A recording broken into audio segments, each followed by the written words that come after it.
Hello guys, இந்த வீடியோவில் நம்ம அதர் எக்ஸசைஸ் 9 தான் பார்க்க போகிறோம். இங்கே என்ன கொடுத்துருக்காங்கன்னா காஸ்ட்டோட ஸ்டேட்மெண்ட்டை ப்ரிப்பேர் பண்ண சொல்கிறாங்க. அதுக்கு பர்டிகுலர்ஸ் கொடுத்துருக்காங்க. நம்மளுக்கு opening stock of raw materials வந்து 30,000, purchase of raw materials 40,000, closing stock of raw materials 20,000, direct wages 20,000, factory overheads 10,000, office and administration overheads 8,000, selling and distribution overheads 2,000, sales value 1 lakh.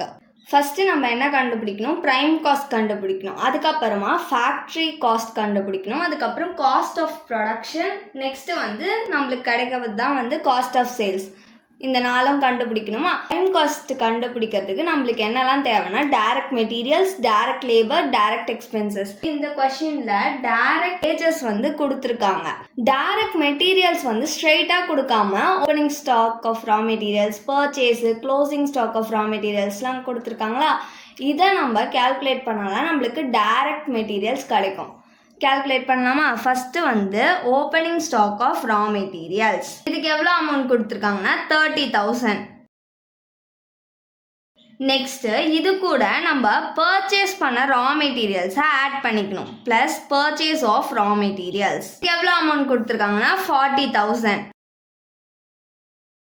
இப்போ இது ரெண்டுத்தையும் add பண்ணோன்னா நம்மளுக்கு 70,000 கிடைக்கும். இது கூட நம்ம வந்து க்ளோசிங் ஸ்டாக் ஆஃப் ரா மெட்டீரியல்ஸை மைனஸ் பண்ணிக்கணும். இதுக்கு எவ்வளோ அமௌண்ட் கொடுத்துருக்காங்கன்னா 20,000. இப்போ இது ரெண்டுத்தையும் மைனஸ் பண்ணோன்னா நம்மளுக்கு 50,000 கிடைக்கும். இதுதான் நம்மளோட டைரக்ட் மெட்டீரியல்ஸ். டைரக்ட் மெட்டீரியல்ஸ் கண்டுபிடிச்சிட்டோமா? இப்போ நம்ம வந்து ப்ரைம் காஸ்ட் கண்டுபிடிக்கணும். ப்ரைம் காஸ்ட் கண்டுபிடிக்கணும்னா டைரக்ட் மெட்டீரியல்ஸ் தேவை. அதுக்கப்புறம் டைரக்ட் வேஜஸ் வந்து கொஸ்டினில் கொடுத்துருக்காங்க. இதுக்கு எவ்வளோ அமௌண்ட் கொடுத்துருக்காங்கன்னா 20,000.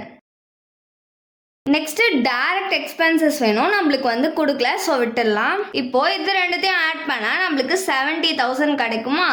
இதுதான் நம்மளோட ப்ரைம் காஸ்ட். நெக்ஸ்ட் இது கூட ஃபேக்ட்ரி ஓவர்ஹெட்ஸை ஆட் பண்ணிக்கணும். ஃபேக்ட்ரி ஓவர்ஹெட்ஸ் எவ்வளோ கொடுத்துருக்காங்கன்னா 10,000. இப்போ இது ரெண்டுத்தையும் ஆட் பண்ணோன்னா நம்மளுக்கு 80,000 கிடைக்கும். கிடைச்ச ஆன்சர் தான் நம்மளுக்கு ஃபேக்ட்ரி காஸ்ட். நெக்ஸ்ட் இது கூட நம்ம ஆஃபீஸ் அண்ட் அட்மினிஸ்ட்ரேஷன் ஓவர்ஹெட்ஸை ஆட் பண்ணிக்க போகிறோம். இதுக்கு எவ்வளோ அமௌண்ட் கொடுத்துருக்காங்கன்னா 8,000. இது ரெண்டுத்தையும் ஆட் பண்ணோன்னா நம்மளுக்கு 88,000 கிடைக்கும். இதுதான் வந்து காஸ்ட் ஆஃப் ப்ரொடக்ஷன். நெக்ஸ்ட் இது கூட செல்லிங் அண்ட் டிஸ்ட்ரிபியூஷன் ஓவர்ஹெட்ஸை ஆட் பண்ணிக்க போகிறோம். இதுக்கு எவ்வளோ அமௌண்ட் கொடுத்துருக்காங்கன்னா 2,000. இது ரெண்டுத்தையும் ஆட் பண்ணால் நம்மளுக்கு 90,000 கிடைக்கும். அதுதான் காஸ்ட் ஆஃப் சேல்ஸ். இப்போ நம்மளுக்கு கொஷினில் சேல்ஸ் வேல்யூன்னு கொடுத்துருக்காங்களா, அதை வந்து இது கூட மைனஸ் பண்ணி காமிக்கணும். மைனஸ் சேல்ஸ் வேல்யூ எவ்வளோ கொடுத்துருக்காங்க? 1 lakh. இது ரெண்டுத்தையும் மைனஸ் பண்ணால் நம்மளுக்கு 10,000 கிடைக்கும். இதுதான் வந்து ப்ராஃபிட். தேங்க்ஸ் ஃபார் வாட்சிங்.